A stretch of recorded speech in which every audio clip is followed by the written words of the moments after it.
Estamos de volta com o programa Cidadania, um programa sobre o cidadão e os seus direitos. Hoje estamos debatendo sobre a perícia judicial e o novo CPC. E teremos aqui como convidado para conversar conosco sobre esse tema Naclildo Charles Silva de Oliveira. Ele que é graduado em economia, especialista em perícia econômica financeira, perito judicial e assistente técnico. Boa noite, Naclildo, seja bem-vindo ao nosso programa. E já passo a primeira pergunta. O que é necessário para ser um perito judicial? Bom, primeiramente, boa noite a Alexandro Alves, Joyce, convite. Fico muito honrado em participar do programa Cidadania, um programa de bastante amplitude, como a gente já tem essa percepção. Falar de perícia é falar de busca da verdade, né? Busca da verdade dos fatos, porque muito se pergunta sobre o que o perito faz, o que o perito realiza.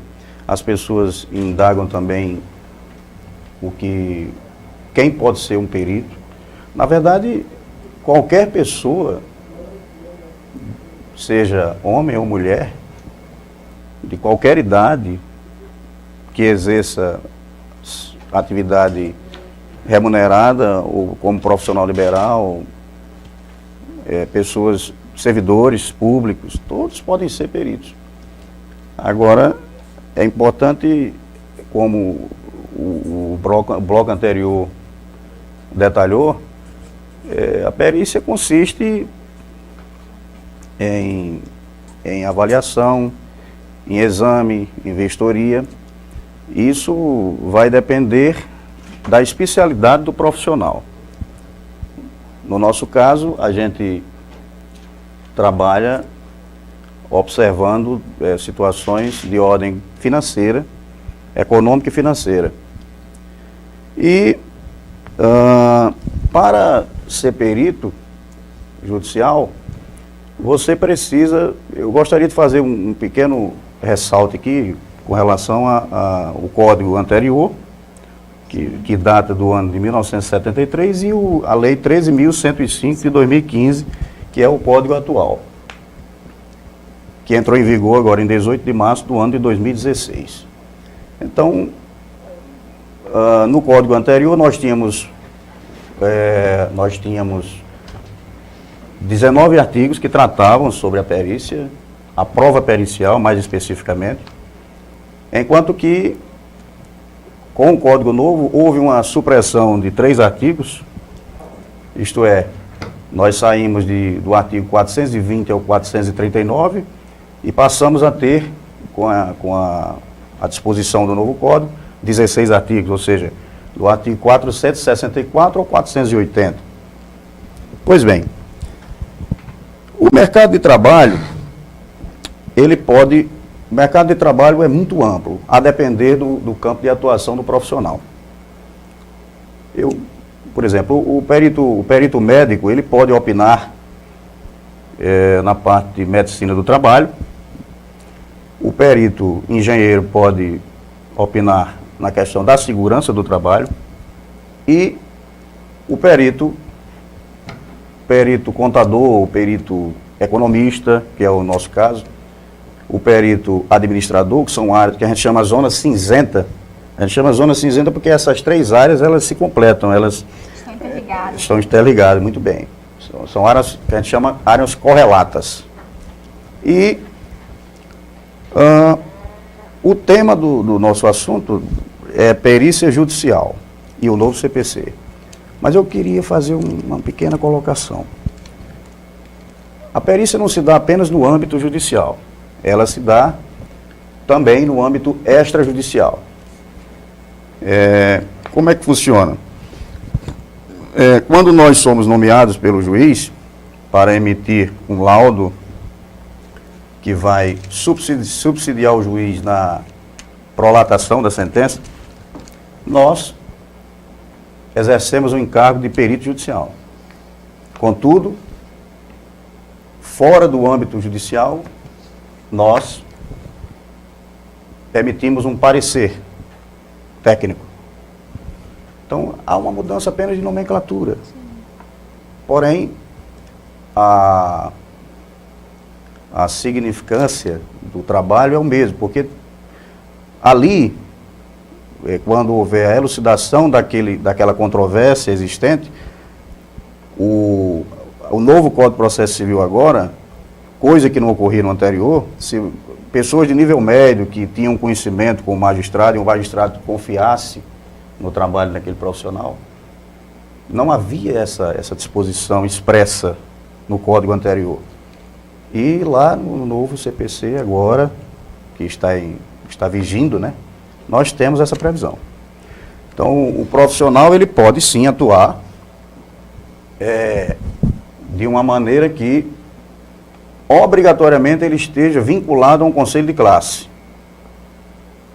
Porque a partir do momento que ele emitir um laudo, que ele precisar emitir um laudo, que vai subsidiar, mais uma vez eu repito, subsidiar o juiz, a gente costuma dizer que a perícia são os olhos do juiz. É um trabalho muito minucioso, é um trabalho totalmente imparcial. É importante, né, de ser reiterado na clínica, porque o perito, ele está ali para auxiliar o juiz também é imparcial, tem que ser imparcial, ele vai julgar a causa, né, e ele está ali, ele tem que estar ali sem interesse algum na causa, porque ele tem que emitir um parecer, né, técnico, um parecer objetivo, claro, né, que possa então guiar o juiz aí no desvio da causa. E como você mesmo falou, Naclíodo, hoje nós estamos tratando sobre perícia judicial, mas a perícia é muito mais ampla, né, que a perícia judicial. O próprio termo perito, né, diz daquele que é expert em alguma área, em algum saber, em alguma ciência, né? Então, Alexandre, não sei se você concorda comigo. Quando nós tratamos aqui da perícia, a gente tem que observar que todas as áreas, elas dispõem de um perito. Quem é o perito? É aquele expert naquela determinada área. Então, por exemplo, no campo da aeronave, nós temos um perito em segurança de voo, nós temos um perito economista, um perito em ciência da computação, né, perito ali no ramo dos computadores. Então, todas as áreas, elas têm, né, ali o seu expert, que é aquela pessoa que é bastante conhecedor daquela área, né? Isso mesmo, Joyce. Cada perito também conta com sua especialidade. Lembrando que na perícia judicial temos, por exemplo, o perito judicial economista, é o tema que estamos tratando hoje aqui com o Naclíodo. Temos também o perito contábil, não é isso mesmo? Temos o perito de engenharia civil, cada área com sua especialização, com seus peritos a elas inerentes. Pois é, Naclíodo, exato, Alexandro. E tratando, né, sobre, então, o trabalho propriamente do perito, para quem, Naclíodo, o perito ele presta seu serviço? Na perícia judicial, ele está servindo o juiz, né, ali representando o Poder Judiciário, mas em que outras áreas também o perito pode prestar serviço? Em empresas, para outros órgãos públicos? E como se dá a questão da remuneração do perito? Esclareça para quem tem vontade aí de ser perito também. Bom, como eu falei inicialmente, todos podem ser.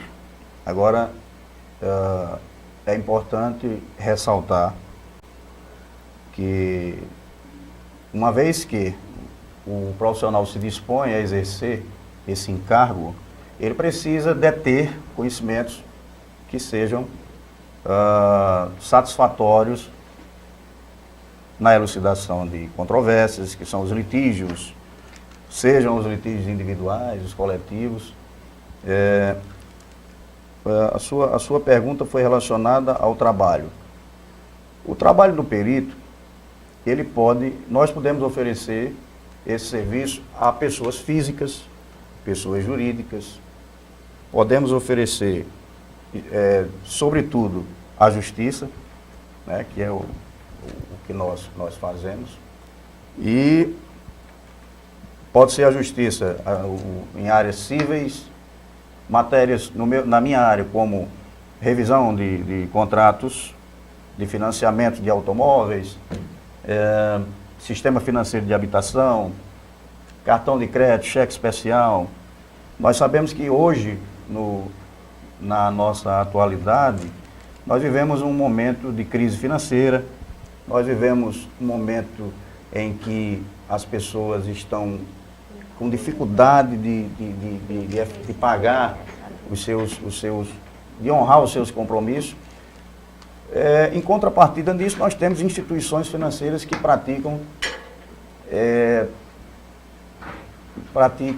situações exorbitantes no que pertine ao abuso de juros, Exato. o abuso de encargos. Eu posso até afirmar, sem medo de ser